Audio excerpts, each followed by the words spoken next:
नमस्कार दोस्तों, आज हम पढ़ने वाले हैं सेल के बारे में। तो सेल को हिंदी में कोशिका कहा जाता है। कोशिका के बारे में आज हम लोग पढ़ने वाले हैं। सबसे पहले इसकी इंट्रोडक्शन, प्रस्तावना के बारे में देख लेते हैं। तो सेल क्या है? Smallest unit of life. Cell हमारे जीवन की सबसे छोटी इकाई है और ये क्या करती है? ये सभी जीवों को प्रोवाइड स्ट्रक्चर एंड फंक्शनैलिटी, सभी जीवों को एक संरचना और कार्य क्षमता प्रदान करती है। अब इसको एक डायग्राम के माध्यम से समझ लेते हैं। तो सेल क्या है? हमारे जीवन की सबसे छोटी इकाई है। अब ये बहुत सारे सेल बन के क्या बनाते हैं? टिश्यू बनाते हैं, जिसको हम क्या बोलते हैं? हिंदी में ऊतक बोलते हैं। अब ये बहुत सारे ऊतक मिलके, बहुत सारे टिश्यू मिलके क्या बनाएंगे? एक ऑर्गन बनाएंगे। एक ऑर्गन बनाएंगे जिसको हिंदी में हम अंग बोलते हैं। तो बहुत सारे अंग बनाएंगे। जैसे एग्जाम्पल के लिए देखें तो हृदय, फेफड़े, लीवर, ये सब ऑर्गन हो गए, अंग हो गए। अब ये बहुत सारे अंग मिलके क्या बनाएंगे? एक ऑर्गन सिस्टम बनाएंगे। बहुत सारे अंग मिलके एक ऑर्गन सिस्टम बनाएंगे, अंग प्रणालियां बनाएंगे। अब ये अंग प्रणाली के एग्जाम्पल देखें तो पाचन तंत्र, श्वसन तंत्र। तो एक पाचन तंत्र, एक श्वसन तंत्र में बहुत सारे ऑर्गन मिले होते हैं। अब ये ऑर्गन सिस्टम मिलके क्या बनाएंगे? सभी ऑर्गन सिस्टम मिलके, जैसे पाचन तंत्र, श्वसन तंत्र, ये सब मिलके क्या बनाएंगे? ऑर्गेनिज्म बनाएंगे, जीव बनाएंगे। जैसे एग्जाम्पल देखें तो मनुष्य, पशु, पक्षी। तो इस प्रकार कोशिका से ऑर्गेनिज्म में एक जीव का निर्माण होता है। कुछ और इंपॉर्टेंट चीजों के बारे में देख लेते हैं। तो सेल को बायोलॉजी में क्या बोलते हैं? तो सेल को बायोलॉजी में बोलते हैं साइटो। ठीक है। अब से बायोलॉजी में जब सेल की स्टडी करेंगे, पढ़ाई करेंगे, तो वो क्या कहलाएगा? साइटोलॉजी कहलाएगा। अब नेक्स्ट देख लेते हैं डिस्कवर एंड नेम्ड बाई। ठीक है, इसका खोज किसने की? सेल की खोज किसने की और नाम किसने दिए? तो सेल की खोज रॉबर्ट हुक ने 1665 में किया और नाम भी उन्हीं ने दिया। ठीक है। अब नेक्स्ट देख लेते हैं what hook saw. Robert Hooke ने क्या देखा? तो रॉबर्ट हुक ने सूक्ष्मदर्शी से पौधे के मरे हुए छिलके को देखा, जिसको डिड कॉर्क बोला जाता है। तो उसकी संरचना एक खोखला और खाली कमरे के समान दिखाई दी। जबकि खोखला और खाली कमरा को लैटिन वर्ड में सेलुला बोलते हैं। तो यही से सेल का नाम रखा गया सेलुला से। ठीक है। अब नेक्स्ट देख लेते हैं हु डिस्कवर्ड लिविंग सेल। जीवित कोशिका की खोज किसने की? तो जीवित कोशिका की खोज किसने की? एटोनी वॉन लीवहॉक ने 1674 में जीवित कोशिका की खोज की। आप इसका एक बार स्क्रीनशॉट ले लीजिए, फिर आगे बढ़ते हैं। अब आगे देख लेते हैं सेल के डेफिनेशन के बारे में, सेल की परिभाषा के बारे में। तो सेल का डेफिनेशन क्या होता है? A cell is defined as the smallest and basic unit of life that is responsible for the all life process. तो सेल क्या है? हमारे जीवन की सबसे छोटी इकाई है, उसके साथ साथ सबसे इंपॉर्टेंट इकाई है, बुनियादी इकाई है। अब बुनियादी इकाई का मतलब क्या होता है? बुनियादी इकाई का मतलब होता है कि हमारे बॉडी की, हमारे शरीर की, या जितने भी जंतु हैं उनके शरीर की शुरुआत ही किससे हुई है? सेल से हुई है। तो इसीलिए वो क्या है? बुनियादी इकाई है। अब देख लेते हैं आगे कि responsible for all life process. तो सेल क्या है? सभी लाइफ प्रोसेस के लिए, जीवन की प्रक्रियाओं के लिए रिस्पॉन्सिबल है। जैसे अभी मैं बात कर रहा हूँ, या सांस ले रहा हूँ, या कुछ भी एक्टिविटी कर रहा हूँ, तो उसके लिए कौन जिम्मेदार है? सेल जिम्मेदार है। सेल के थ्रू ये सब चीज हो रहा है। ठीक है। तो ये डेफिनेशन रहा। अब देख लेते हैं इसके टाइप्स के बारे में। तो इसके टाइप्स को दो प्रकार में बांटा गया है, प्रोकैरियोटिक सेल और यूकैरियोटिक सेल। ये इसके दो टाइप्स हैं। इसके बारे में थोड़ा सा समझ लेते हैं। तो सबसे पहले देख लेते हैं प्रोकैरियोटिक सेल के बारे में। तो प्रोकैरियोटिक सेल को हम तीन तरीके से समझ सकते हैं, इसकी स्ट्रक्चर से, कुछ एग्जाम्पल से, कुछ उदाहरण के माध्यम से, और इस सेलुलर के माध्यम से कि एक कोश की है या बहुकोश की है, यूनिसेलुलर है या मल्टी सेलुलर है, उससे हम समझ सकते हैं। सबसे पहले इसकी स्ट्रक्चर देख लेते हैं। तो स्ट्रक्चर में क्या है? Lake a true nucleus. Lake a true nucleus का मतलब होता है, जैसे हम यूकैरियोटिक सेल को देखें तो यूकैरियोटिक सेल में क्या है? एक मेम्ब्रेन रहता है और मेम्ब्रेन के अंदर क्या होता है? न्यूक्लियस रहता है। ये जो न्यूक्लियस है मेम्ब्रेन के अंदर रहता है। ठीक है, मेम्ब्रेन बद्ध रहता है। लेकिन जो प्रोकैरियोटिक सेल है उसमें क्या होता है? मेम्ब्रेन नहीं रहता, वो छिद्राया हुआ रहता है, इस टाइप का छिद्राया हुआ रहता है और पूर्ण विकसित नहीं रहता है। ठीक है। तो यूकैरियोटिक सेल में क्या है? जो न्यूक्लियस है, न्यूक्लियस जिसको नाभिक बोलते हैं, तो वो पूर्ण विकसित रहता है। और जो मेम्ब्रेन है, ठीक है, झिल्ली है, उससे बंधा हुआ रहता है। लेकिन प्रोकैरियोटिक सेल में क्या है? पूरी तरीके से पूर्ण विकसित नहीं रहता न्यूक्लियस, और छिद्राया हुआ रहता है। ठीक है। इसके बाद अदर मेम्ब्रेन बॉन्ड ऑर्गेनेल। जो अदर मेम्ब्रेन बॉन्ड ऑर्गेनेल है उसका भी क्या रहता है? अभाव रहता है। तो अदर मेम्ब्रेन बॉन्ड ऑर्गेनेल क्या होता है? जैसे माइटोकॉन्ड्रिया हो गया, लाइसोसोम्स हो गया। ठीक है। तो ये क्या है? और एंडोप्लाज्मिक रेटिकुलम हो गया। तो ये सब भी क्या होता है? मेम्ब्रेन से बॉन्ड रहता है। किसमें? मेम्ब्रेन से बंधा हुआ रहता है यूकैरियोटिक सेल में। लेकिन प्रोकैरियोटिक सेल में ये नहीं पाए जाते। ठीक है। ये इसके स्ट्रक्चर के बारे में हो गया। अब कुछ एग्जाम्पल देख लेते हैं प्रोकैरियोटिक सेल में। तो कुछ उदाहरण देख लेते हैं। तो इसमें फर्स्ट उदाहरण है बैक्टीरिया। बैक्टीरिया प्रोकैरियोटिक सेल में आते हैं, और साइनोबैक्टीरिया जिसको नीला हरा शैवाल बोलते हैं, तो वो भी किस में आता है, वो भी प्रोकैरियोटिक सेल में आता है। ठीक है, अब देख लेते हैं ये यूनिसेलुलर है कि मल्टी सेलुलर है। तो जो प्रोकैरियोटिक सेल होते हैं वो हमेशा क्या होते हैं, यूनिसेलुलर होते हैं, एक कोशिकीय होते हैं। सिंगल सेल्स ऑर्गेनिज्म, सदैव एक कोशिकीय जीव होते हैं जो प्रोकैरियोटिक होते हैं वो। ठीक, अब आगे बढ़ते हैं, आगे देख लेते हैं यूकैरियोटिक सेल के बारे में। तो यूकैरियोटिक सेल की स्ट्रक्चर के बारे में देख लेते हैं। तो इसमें क्या है, सारे संरचना पूर्ण विकसित रहता है, possession nucleus and membrane bond organelle. इसमें एक नाभिक और अन्य झिल्लीबद्ध कोशिकांग होते हैं।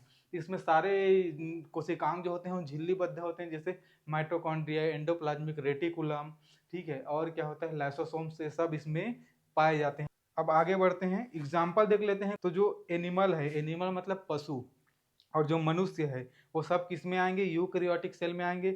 पौधे हैं, पौधे भी किस में आएंगे, यूकैरियोटिक सेल में आएंगे। फंगाई, कवक भी यूकैरियोटिक सेल में आएंगे। प्रोटिस्ट, प्रोटिस्ट भी किस में आएंगे, यूकैरियोटिक सेल में आएंगे।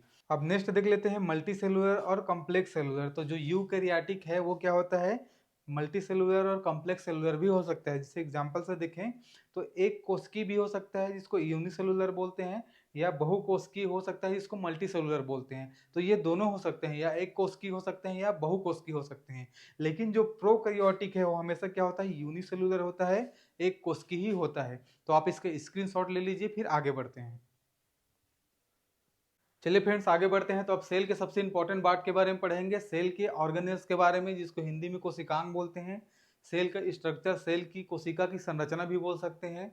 सेल पार्ट्स, कोशिका का भाग भी बोल सकते हैं, या सेल कंपोनेंट्स, कोशिका का घटक भी बोल सकते हैं। तो देख लेते हैं ये कौन कौन से होते हैं। तो इसमें फर्स्ट है सेल मेम्ब्रेन। सेल मेम्ब्रेन को हिंदी में क्या बोलते हैं फ्रेंड्स, सेल मेम्ब्रेन को हिंदी में कोशिका झिल्ली बोलते हैं। और इसका सेकेंड नाम क्या है, इसको प्लाज्मा मेम्ब्रेन भी बोलते हैं, तो हिंदी में प्लाज्मा झिल्ली भी बोलते हैं। तो ये प्लाज्मा झिल्ली, प्लाज्मा मेम्ब्रेन क्या होता है उसको देख लेते हैं। तो ये एक प्रकार का झिल्ली होता है फ्रेंड्स, मेम्ब्रेन होता है। ये क्या करता है, पूरे सेल के जो ऑर्गेनेल्स है, जैसे माइटोकॉन्ड्रिया, राइबोसोम्स, एंडोप्लाज्मिक रेटिकुलम, इस सब को क्या करता है, अपने अंदर समूहित करके रखता है, और बाहरी वातावरण से क्या करता है, प्रोटेक्ट करके रखता है और सेपरेट करके रखता है। बाहरी वातावरण से क्या करता है, सेल के अंदर के ऑर्गेनेल्स को बचाता है और उनको सेपरेट अलग करके रखता है। ठीक है, कौन, सेल मेम्ब्रेन। तो सेल मेम्ब्रेन एक प्रकार का झिल्ली है, वो कोशिकांगों को अपने अंदर रखता है। ठीक है, ये रहा सेल मेम्ब्रेन के बारे में, क्या करता है, सेपरेट और प्रोटेक्ट करके रखता है। अब नेक्स्ट देख लेते हैं, नेक्स्ट है साइटोप्लाज्म। साइटोप्लाज्म को हिंदी में क्या बोलते हैं, कोशिका द्रव बोलते हैं। तो कोशिका द्रव क्या होता है उसको देख लेते हैं। कोशिका द्रव क्या है, सेल मेम्ब्रेन के अंदर पाए जाने वाला जो फ्लूइड है उसी को क्या बोलते हैं, साइटोप्लाज्म बोलते हैं। तो ये फ्लूइड है फ्रेंड्स, तो फ्लूइड है तो इसका क्या क्या काम होगा, इसका मेनली 3 काम होगा। तो फर्स्ट काम क्या होगा, आपस में जितने भी ऑर्गेनेल्स है उनको टकराने नहीं देता, क्योंकि फ्लूइड भरा है तो आपस में टकरा ही नहीं पाएंगे। तो एक काम हो गया, टकराने नहीं देता। दूसरा काम है परिवहन का, ट्रांसपोर्ट का काम करता है, एक जगह से दूसरे जगह किसी भी ऑर्गेनेल को जाना है तो उसमें मदद करता है। और थर्ड काम है, जो पूरा सेल है उसको संरचना प्रोवाइड करता है। ठीक है, स्ट्रक्चर प्रोवाइड करता है, कौन, साइटोप्लाज्म। तो साइटोप्लाज्म के मेनली 3 काम देख लिए। अवॉइड कोलिजन्स, टकराव से बचाता है, ट्रांसपोर्ट, परिवहन करता है, मेंटेन स्ट्रक्चर, संरचना को बनाए रखता है। इसी के अंदर एक और आता है फ्रेंड्स, जैसे जो न्यूक्लियस है, तो न्यूक्लियस के अंदर जो फ्लूइड आता है, ठीक है, उसको बोलते हैं न्यूक्लियोप्लाज्म। न्यूक्लियस के अंदर जो फ्लूइड आता है उसको न्यूक्लियोप्लाज्म बोलते हैं, और उसका भी काम सेम होता है। ठीक है, चलिए आगे बढ़ते हैं। अब देख लेते हैं नेक्स्ट न्यूक्लियस के बारे में। तो न्यूक्लियस को हिंदी में क्या बोलते हैं, केंद्रक भी बोलते हैं और नाभिक भी बोलते हैं। ठीक है, इनका और कुछ नाम है, स्पेशल नाम है फ्रेंड्स, स्पेशल नाम है ब्रेन ऑफ सेल। इसको कोशिका का मस्तिष्क बोलते हैं। ठीक है, कोशिका का सेल का मस्तिष्क बोलते हैं, ब्रेन बोलते हैं। ठीक है, और कंट्रोलर भी बोलते हैं, कोशिका का नियंत्रक भी बोलते हैं, कंट्रोलर भी बोलते हैं। तो इनके कुछ नाम हो गए। अब देख लेते हैं ये क्या काम करते हैं। तो ये क्या काम करते हैं friends, storing and protecting DNA. DNA को क्या करता है, स्टोर करके रखता है, उसका भंडारण करता है और उसको सुरक्षा करता है। डीएनए का सुरक्षा करता है और उसका भंडारण करता है, कौन, न्यूक्लियस। ये जो पूरा आपको स्ट्रक्चर दिख रहे हैं न्यूक्लियस है, इसके अंदर में डीएनए होता है और इसी डीएनए को प्रोटेक्ट करके रखता है। ठीक है, कौन, न्यूक्लियस। ठीक है, न्यूक्लियस उसको क्या करता है, प्रोटेक्ट करके रखता है और स्टोर करके रखता है। तो ये रहा न्यूक्लियस के बारे में। अब न्यूक्लियस के अंदर और एक पार्ट आता है, जिसको क्या बोलते हैं, न्यूक्लियोलस बोलते हैं। तो न्यूक्लियोलस के बारे में पढ़ लेते हैं। न्यूक्लियोलस क्या करता है, न्यूक्लियोलस को हिंदी में केंद्रिका बोलते हैं। अभी केंद्रिका क्या करता है, फॉर्म्ड राइबोसोम्स, राइबोसोम्स का निर्माण करता है। तो जो न्यूक्लियोलस है वो क्या करता है, राइबोसोम का निर्माण करता है। ठीक है, अब इसी के आगे बढ़ते हैं, इसी के आगे राइबोसोम्स का निर्माण किया, तो अब राइबोसोम्स के बारे में पढ़ लेते हैं। तो हमारा पांचवा स्ट्रक्चर है राइबोसोम्स। तो राइबोसोम्स क्या क्या बोलते हैं, और इसको प्रोटीन फैक्ट्री बोलते हैं। राइबोसोम्स का एक और नाम है फ्रेंड्स, क्या नाम है, प्रोटीन फैक्ट्री के नाम से भी उसको जाना जाता है। अब प्रोटीन फैक्ट्री के नाम से जाना जाता है तो जाहिर सी बात है क्या करेंगे, ये प्रोटीन का निर्माण करता है, प्रोटीन सिंथेसिस करता है, इसी से प्रोटीन बनता है। ठीक है, प्रोटीन का सिंथेसिस करता है सेल के अंदर में। ठीक है, इसीलिए इसको प्रोटीन फैक्ट्री भी कहा जाता है। ठीक है, अब क्या हो गया, प्रोटीन बन गया। अब आगे देख लेते हैं, आगे क्या है, प्रोटीन बनने के बाद क्या होता है वो देख लेते हैं। तो प्रोटीन बनने के बाद एक पार्ट है एंडोप्लाज्मिक रेटिकुलम। एंडोप्लाज्मिक रेटिकुलम को क्या बोलते हैं हिंदी में, अंततः प्रदयी जलिका बोलते हैं। ठीक है, तो ये दो टाइप्स के होते हैं फ्रेंड्स, ये दो टाइप्स के होते हैं। ठीक है, रफ एंडोप्लाज्मिक रेटिकुलम और स्मूथ एंडोप्लाज्मिक रेटिकुलम। ठीक है, इसको इसमें डायग्राम के माध्यम से देख लेते हैं। ठीक है, ये वाला जो पार्ट है, ठीक है, इसको बोलते हैं स्मूथ एंडोप्लाज्मिक रेटिकुलम, और ये वाला जो खुरदुरा दिख रहा है ये वाला पार्ट है रफ एंडोप्लाज्मिक रेटिकुलम। तो दोनों में अंतर क्या है, दोनों में अंतर ये है फ्रेंड्स कि जो रफ एंडोप्लाज्मिक रेटिकुलम है उसमें राइबोसोम्स आके चिपक गए हैं। तो राइबोसोम्स के आगे चिपकने से ही ये क्या होता है, रफ एंडोप्लाज्मिक रेटिकुलम है। और जहां नहीं चिपका है उस जगह को हम स्मूथ एंडोप्लाज्मिक रेटिकुलम कहते हैं। ठीक है, अब इसको समझ लेते हैं कि इसका काम क्या है। तो rough endoplasmic reticulum protein synthesis, protein का निर्माण करता है। बेसिकली प्रोटीन का निर्माण रफ एंडोप्लाज्मिक रेटिकुलम नहीं करता है, इसमें जो चिपका रहता है, ठीक है, इसमें जो राइबोसोम्स चिपका रहता है, इसमें जो राइबोसोम्स चिपका रहता है, राइबोसोम्स, ठीक है, इसमें जो राइबोसोम्स चिपका रहता है वही क्या करता है, प्रोटीन का निर्माण करता है। ठीक है, प्रोटीन का निर्माण राइबोसोम्स करता है, इसमें जो चिपका रहता है। लेकिन नाम किसका पड़ता है, एंडोप्लाज्मिक रेटिकुलम का पड़ता है। ठीक है, अब सेकंड देख लेते हैं, सेकंड है स्मूथ एंडोप्लाज्मिक रेटिकुलम। तो स्मूथ एंडोप्लाज्मिक रेटिकुलम क्या है, लिपिड सिंथेसिस करता है, वसा का निर्माण करता है। ठीक है, तो यहाँ वसा का निर्माण हो गया, और यहाँ राइबोसोम्स की वजह से रफ एंडोप्लाज्मिक रेटिकुलम में प्रोटीन का निर्माण हो गया। ठीक है, अब देखिए फ्रेंड्स, प्रोटीन बन गए, वसा बन गया। ठीक है, अब आगे बढ़ते हैं नेक्स्ट पार्ट की तरफ। तो नेक्स्ट पार्ट है गोल्जी बॉडी। ठीक है, तो गोल्जी बॉडी के बारे में देख लेते हैं, गोल्जी बॉडी को स्ट्रक्चर में समझ लेते हैं। तो ये होता है फ्रेंड्स गोल्जी बॉडी इस तरीके का होता है। अभी गोल्जी बॉडी क्या करता है उसको समझ लेते हैं। तो इसको क्या बोलते हैं, इसको पोस्ट ऑफिस ऑफ सेल बोलते हैं फ्रेंड्स। यही क्या है, पोस्ट ऑफिस ऑफ सेल बोलते हैं इसको, पोस्ट ऑफिस बोलते हैं सेल का, हिंदी में गाल्जी काय बोलते हैं। अब ये क्या करता है, प्रोसेसिंग, पैकेजिंग, मॉडिफाइंग और ट्रांसपोर्टिंग करता है किसका, प्रोटीन। यहाँ पे जो प्रोटीन बना है, ठीक है, राइबोसोम्स के थ्रू, और वसा जो बना है, प्रोटीन और वसा जो बना है उसी को क्या करता है, उसी को प्रोसेसिंग करता है, उसका प्रसंस्करण करता है, प्रोसेसिंग करके फिर उसको कुछ कमी रहता है तो उसको मॉडिफाई करता है, कमी रहता है उसको मॉडिफाई संशोधित करता है, संशोधित करके उसको पैकेज करता है। जैसे पोस्ट ऑफिस का काम रहता है ना, ठीक है, मॉडिफाई करना, फिर पैकेज करना, पैकेज करके फिर क्या करेगा, ट्रांसपोर्टिंग कर देगा, परिवहन कर देगा। जिस जगह पे प्रोटीन की, हमारे बॉडी की जिस जगह पे प्रोटीन की जरूरत है उस जगह पे गोल्जी बॉडी क्या करेगा, वहाँ पे प्रोटीन और वसा को पहुँचा देगा। ठीक है, तो ये वो प्रोटीन और वसा हमारे बॉडी में जहाँ चाहिए वहाँ पर पहुँच गया है। ठीक है, तब ये प्रोटीन की बात हो गई। अब नेक्स्ट देख लेते हैं, प्रोटीन जब हमारे बॉडी की मिल गई है तो अब एनर्जी भी चाहिए, तो एनर्जी कौन देता है उसको देख लेते हैं। तो एनर्जी कौन देता है, एनर्जी माइटोकॉन्ड्रिया देता है। तो माइटोकॉन्ड्रिया को और क्या बोलते हैं, पावर हाउस बोलते हैं, हिंदी में भी माइटोकॉन्ड्रिया ही बोलते हैं, पावर हाउस बोलते हैं, और ऊर्जा गृह भी बोलते हैं, और शक्ति गृह भी बोलते हैं। इंग्लिश में पावर हाउस बोलेंगे, हिंदी में ऊर्जा गृह और शक्ति गृह बोलेंगे। तो ये कैसे ऊर्जा देता है उसको थोड़ा समझ लेते हैं। तो माइटोकॉन्ड्रिया के अंदर एक चक्र चलता है जिसको बोलते हैं क्रेब्स चक्र, क्रेब्स साइकिल बोलते हैं। तो जो क्रेब्स साइकिल है वो एटीपी का निर्माण करता है, एटीपी का निर्माण करता है, और 38 एटीपी मिलके, जैसे एटीपी बन गया उसके बाद 38 एटीपी, 38 एटीपी मिलके एक ग्लूकोज का निर्माण करेंगे, और एक ग्लूकोज जैसे ही बनेगा तो उस ग्लूकोज से क्या मिलेगा, हमको एनर्जी मिलेगा। तो ऐसे करके ये माइटोकॉन्ड्रिया ऊर्जा प्राप्त करता है, मतलब ऊर्जा प्रदान करता है। अब देख लेते हैं माइटोकॉन्ड्रिया कहाँ है। तो माइटोकॉन्ड्रिया इस प्रकार का रहता है, ये देख लीजिए। ठीक है, माइटोकॉन्ड्रिया के स्ट्रक्चर, अब नेक्स्ट बढ़ते हैं, अब हमको ऊर्जा भी मिल गया, ठीक है। ऊर्जा मिलने के बाद नेक्स्ट देख लेते हैं हमको पानी की जरूरत है, तो पानी कहाँ से मिलेगा उसको देख लेते हैं, ठीक है। तो वेंक्यूल्स जो है जिसको रसधानी बोलते हैं, तो ये क्या करते हैं, स्टोरेज भंडारण का काम करते हैं। तो क्या क्या इसमें स्टोरेज रहता है, पानी के क्या क्या पानी और क्या क्या स्टोरेज रहता है उसको देख लेते हैं। इसमें वाटर रहता है, पानी, न्यूट्रिएंट्स भी इसी में रहते हैं, जो पोषक तत्व है ना वो भी इसी में रहते हैं,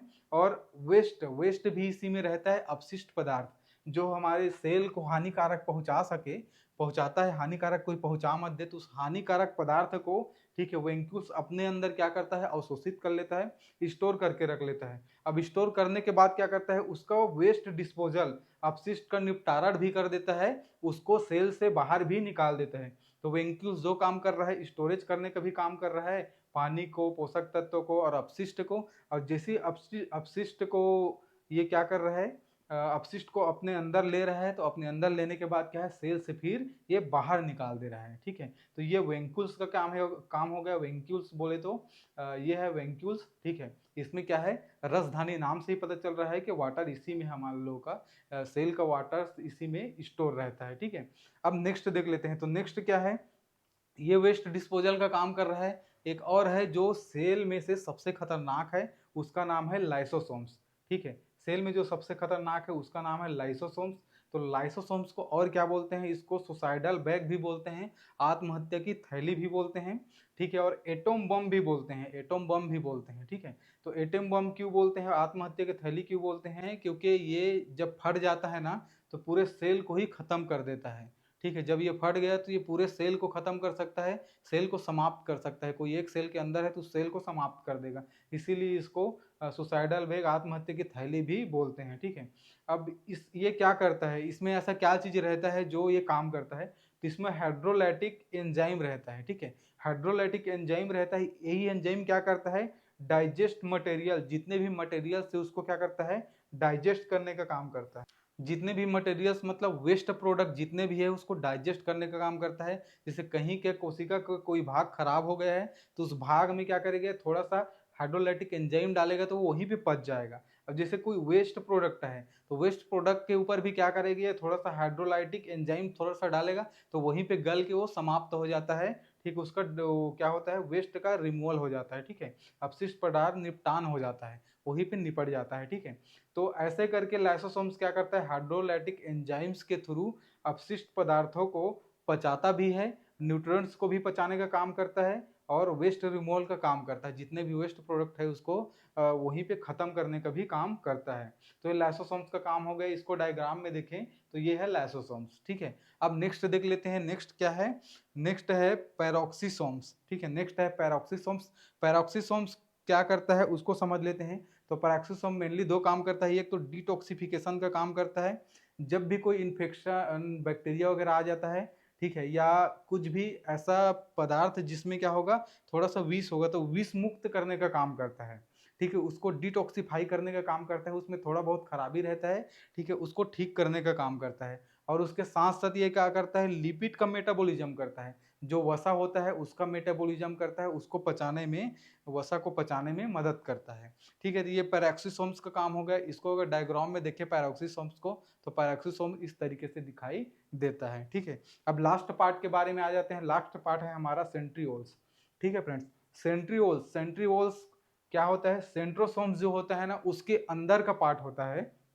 सेंट्रोसोम्स होता है, तो सेंट्रोसोम्स के अंदर क्या रहता है, सेंट्रियोल्स रहता है। अब ये सेंट्रियोल्स क्या करते हैं, सेंट्रियोल्स क्या करते हैं, माइक्रोट्यूबिंग जो है, माइक्रोट्यूबिंग है, उसको क्या करता है, ऑर्गेनाइजिंग करता है, मतलब सूक्ष्म नलिकाओं को व्यवस्थित रखने का काम करता है, व्यवस्थित करता है। अब सूक्ष्म नलिकाएं क्या करती है, यही क्या है, हेल्प सेल डिवीजन, कोशिका के विभाजन में ये सूक्ष्म नलिकाएं हैं, माइक्रोट्यूब्यूल से क्या करती हैं, मदद करती हैं, ठीक है। अब सेंट्रियोल्स को देखा जाए तो सेंट्रियोल्स कहाँ है हमारा, ये है सेंट्रियोल्स, इस तरीके का दिखाई देता है, ठीक है। इसके ऊपर सेंट्रीसोम्स रहता है, ठीक है, इसके ऊपर सेंट्रीसोम्स रहता है। इसके और अंदर जाएंगे, इसके और अंदर जाएंगे तो क्या रहता है, माइक्रोट्यूबिंग सूक्ष्म नलिकाएं ही रहती हैं, ठीक है। तो ये रहा फ्रेंड्स सेल के स्ट्रक्चर के बारे में, ठीक है। इसका आप एक स्क्रीनशॉट ले लीजिए, फिर आगे बढ़ते हैं।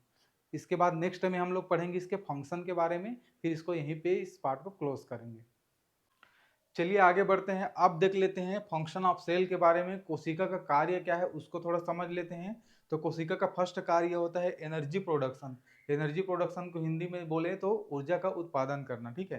तो हमारा सेल क्या करता है, ऊर्जा का उत्पादन करता है। कैसे करता है उसको थोड़ा समझ लेते हैं।